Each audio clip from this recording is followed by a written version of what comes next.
From now on, my full-time job is finding a guy who's going to take care of me. You guys are responsible for me and everything else that comes with me.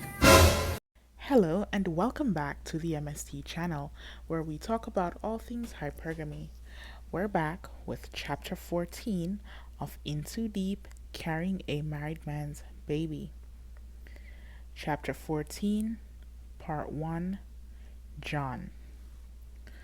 I've decided to not tell Carol what I know. He's on a business trip, that's all I know. I've been taking a lot of cases lately, so we haven't really crossed paths, I said. That seemed to put Carol at ease.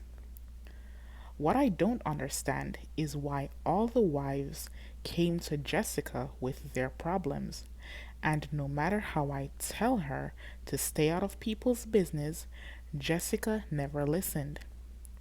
Well, if you ladies will excuse me, I'm gonna get some rest. I had a long day.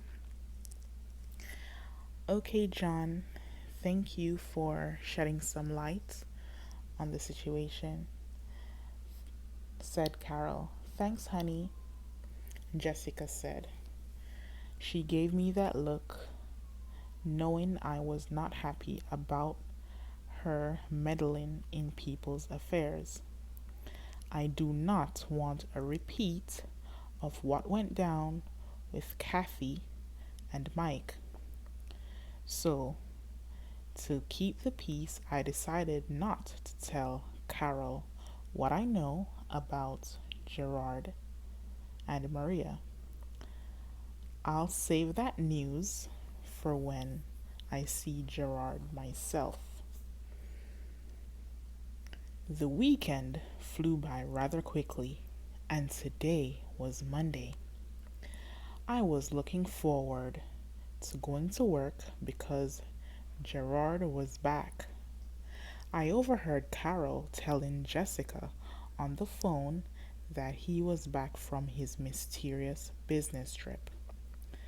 I drank my coffee and wished my wife and son a great day and headed to the office.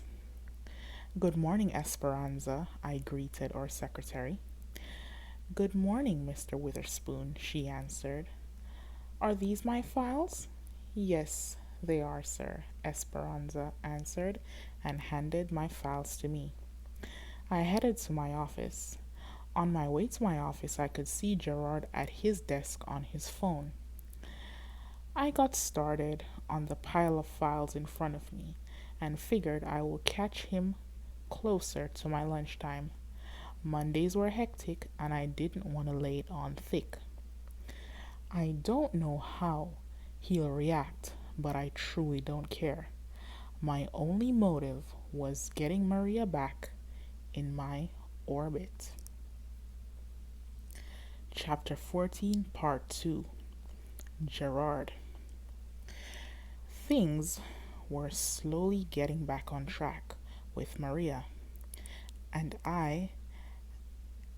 things were getting back on track slowly with Maria and I. They especially picked up when I drove her over to her brand new house.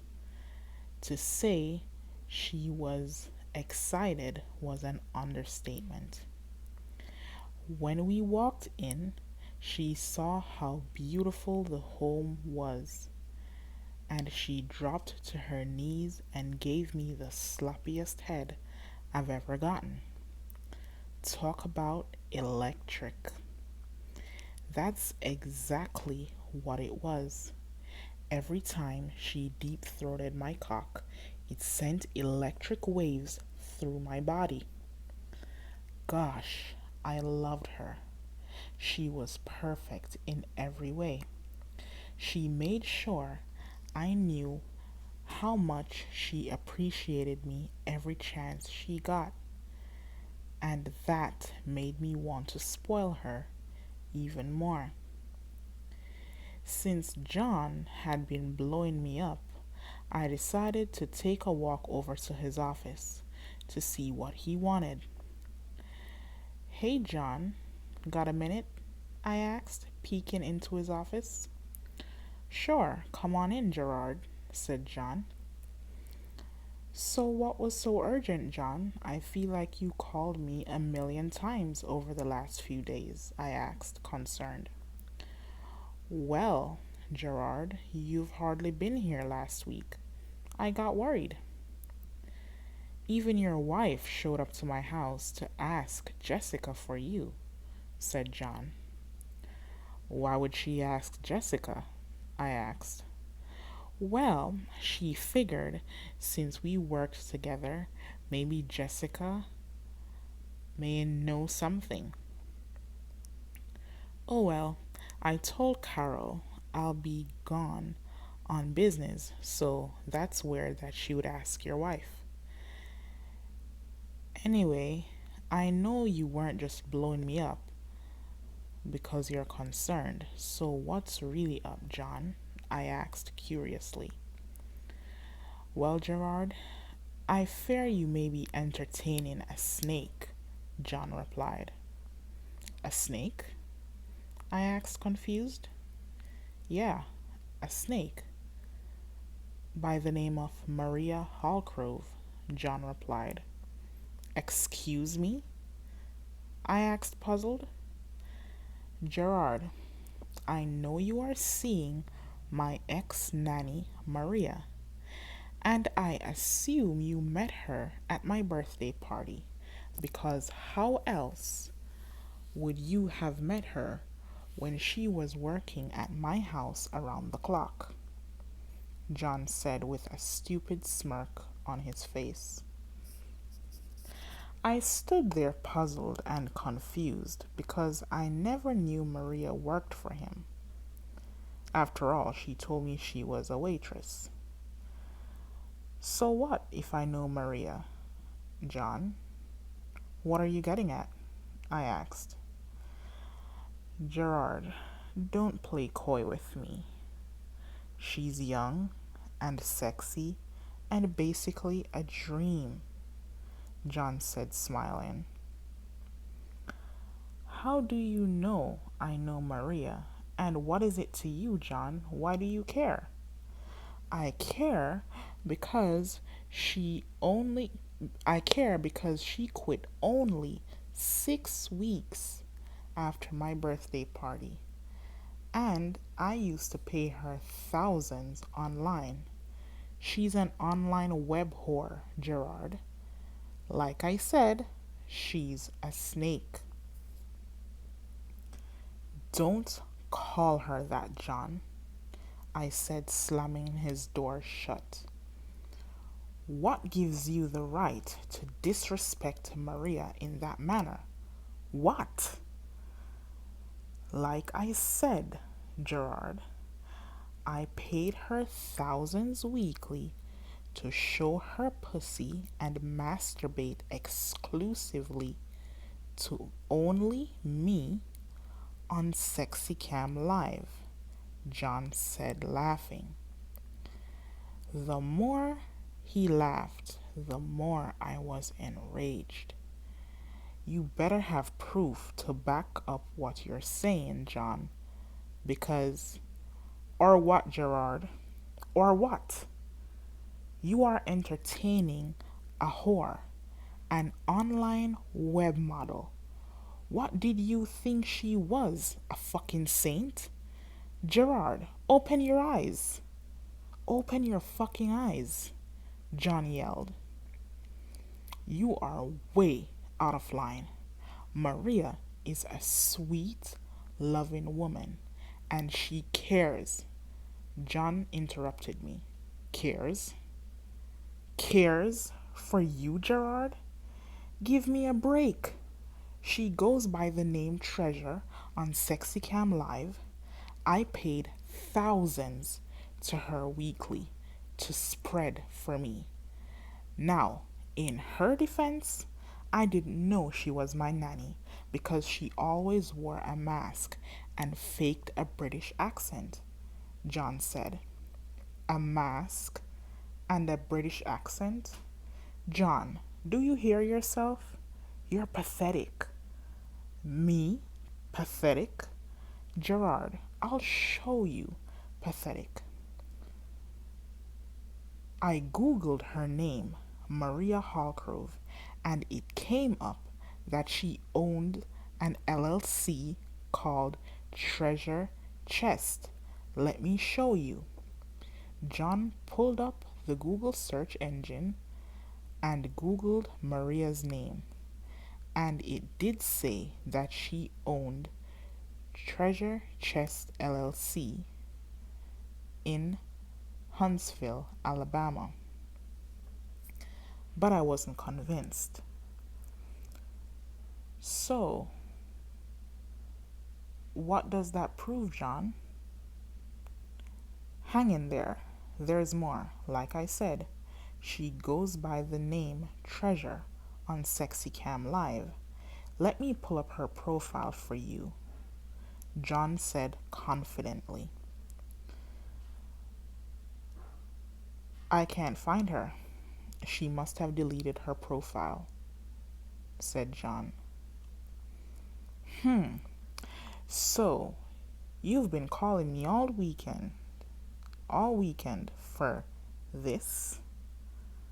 You are searching for something that doesn't exist. You claim there's a profile and now it just magically disappeared? And Maria told me that she was a waitress. She fucking lied to you, Gerard. Are you not hearing me? Okay, Maria Hallgrove worked for my wife and I as Nick's nanny. The night when you met her, she was just bartending because the company that Jessica hired was short-staffed on servers, so we paid her to help out. She's not a fucking server. She's an online whore and my ex-nanny. And to prove it to you, here's my PayPal transactions that I sent over to Treasure Chest LLC. $4,000 weekly for 3 months straight. As you can see, I gave her extra at times to be extra freaky for me. Maria owns Treasure Chest LLC, and her screen name on SexyCam Live was Treasure. Don't you get it, Gerard? John asked. I was in shock. So tell me, John, how did you know that I knew Maria? I asked. Esperanza accidentally gave me your files last week, and I stumbled upon a house deed. I'm assuming you purchased the home for her, because how the fuck does a 19-year-old afford a home fully paid for in Victoria Estate? John asked.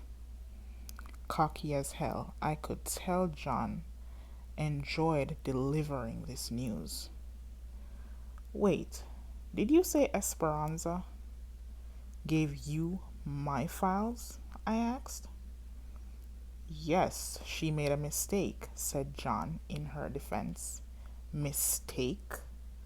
Mistake? I asked. I picked up John's phone immediately and called Esperanza to the office.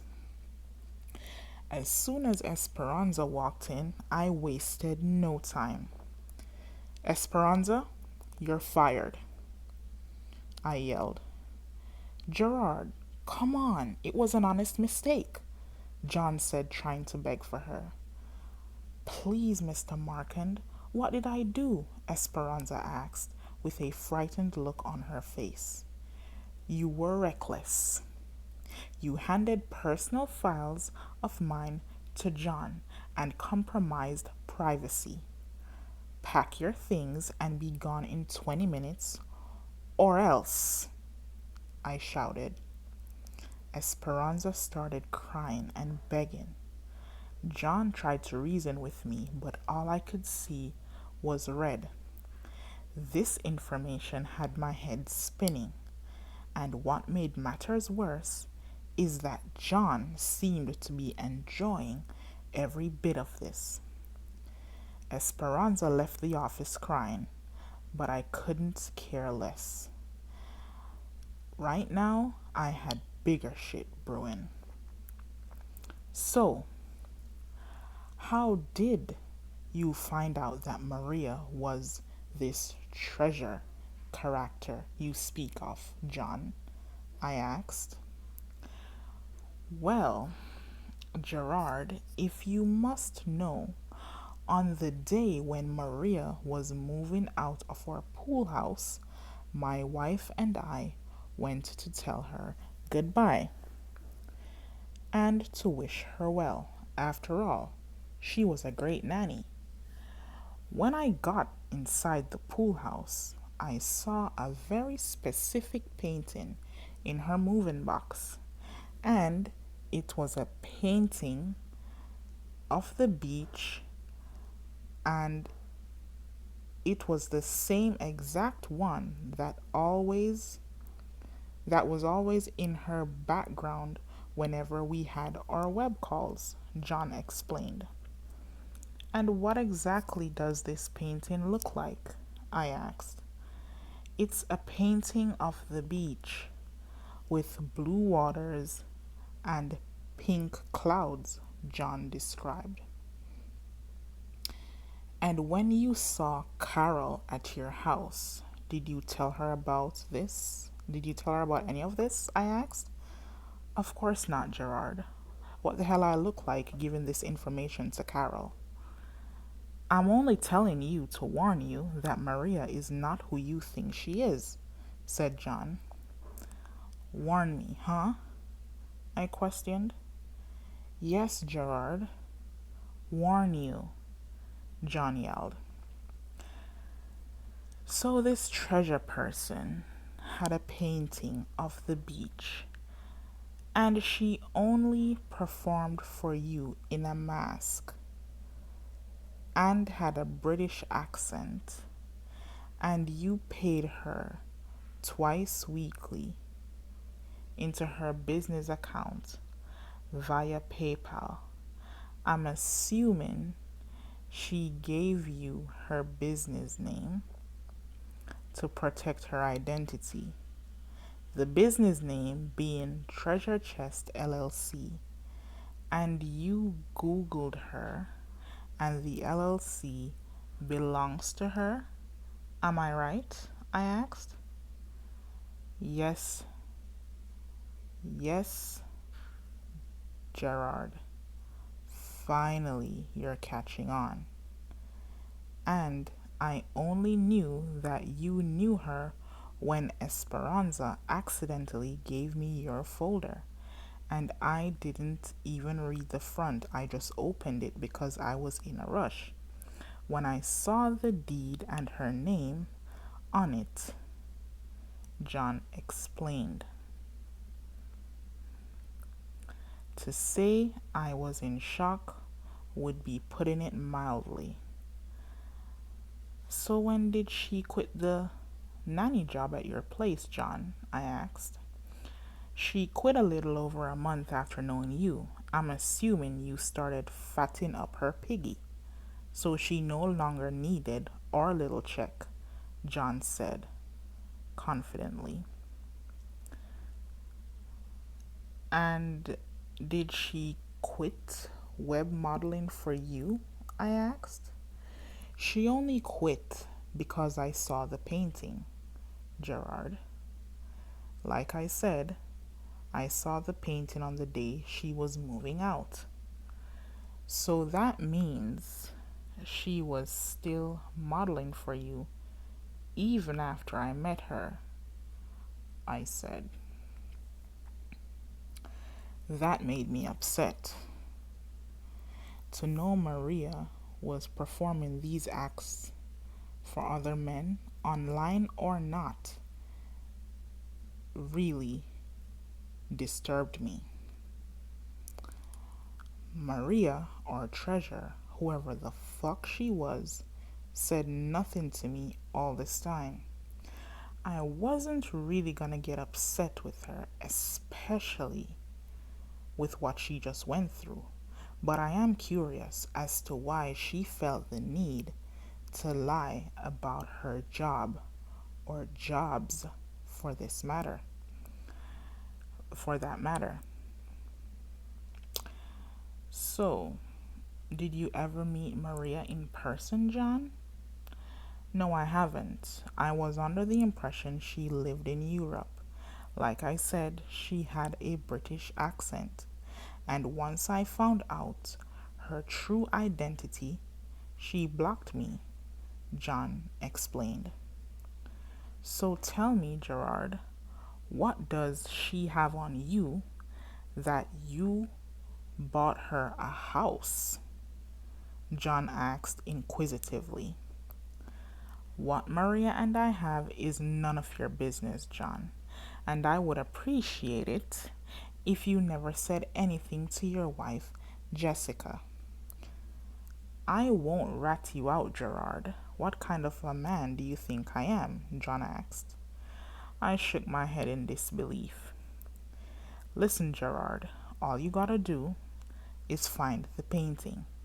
As you can see here, she owns the LLC that I paid thousands into on PayPal. What would I gain from lying, Gerard? Think about it, John said, trying to convince me. I gotta admit, John had a point. But did Maria commit a crime? No. And I already spent almost $1 million on her. I don't like that she lied to me, and I will have to address it. I don't think John was stupid enough to rat me out because his hands were dirty also. He basically cyber cheated on Jessica. Something about this wasn't sitting right with me. If Maria could lie about her identity and her profession, what else was she hiding? A woman like this could take me down without me detecting her. She may be too dangerous for me. Either way, I'm gonna get to the bottom of this. Listen, John, I gotta go. Catch you later, I said, as I stormed out of the office. I needed to confront Maria right now. I'm gonna head to her place, and I wanna see if she's gonna lie to my face boldly. There you have it. That was the end of chapter 14 of Into Deep, Carrying a Married Man's Baby. I'll catch you all in chapter 15. Thank you for watching.